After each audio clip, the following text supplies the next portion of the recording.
Face అంటే బహుశా head that ఈ నుదుటి భాగం ఉంటుంది, ఆ నుదుటి భాగం కనిపించదు. సో అదే కంపారిజన్ లో ఇంకో పిక్ లో నుదుటి భాగం కనిపిస్తుంది. అండ్ అదే కంపారిజన్ చేసినప్పుడు లాస్ట్ లో ఉన్న అక్షర్ పటేల్ కావచ్చు, లేకపోతే ఈ మరికొంతమంది ప్లేయర్స్, దాంతో పాటు బూమ్రా కాస్త హెడ్ డైరెక్షన్స్ కూడా చేంజ్ ఓవర్లు ఉన్నాయి.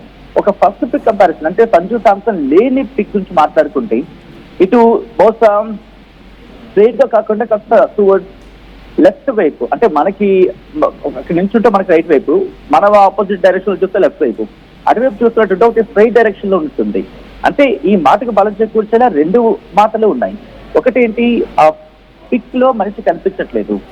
రెండవది ఏంటంటే అంత గ్యాదరింగ్ ఉన్న సందర్భంలో ఒక మనిషి మిస్ అవ్వడం అనేది ఒకటి కంపారిజన్. ఒకటి ఆ నుదురు భాగం కనిపించకపోవడం. రెండోది ఏంటి, ఓకే పోనీ నుదురు కనిపించలేదు, లేకపోతే బ్యాక్ సైడ్ ఉన్నారు కాబట్టి మనిషి కనిపించకపోవచ్చు అని అనుకున్నప్పుడు ఆ కంపారిజన్ నెక్స్ట్ చూసినప్పుడు ఆ మనిషి ఫేస్ అంతా కూడా ఖాళీగా ఉంది. అండ్ ఆ డిఫరెన్సియేషన్ ఆఫ్ కలర్ కాంబినేషన్ కూడా కనిపిస్తుంది. ఎలా చెప్పగలుగుతున్నారు సచిన్ అని చెప్పి మీరు దాన్ని క్వశ్చన్ చేయొచ్చు.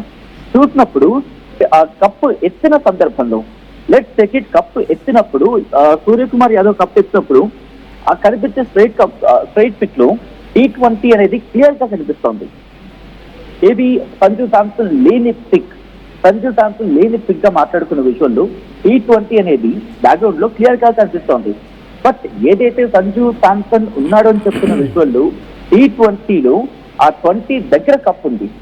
So it's a clear identification. అంటే ఆ రెండింటి పిక్ కంపారిజన్ కనుక మాట్లాడుకుంటే దిస్ ఈస్ ఆ బిగ్గెస్ట్ క్లారిటీ అని చెప్పుకోవాలి.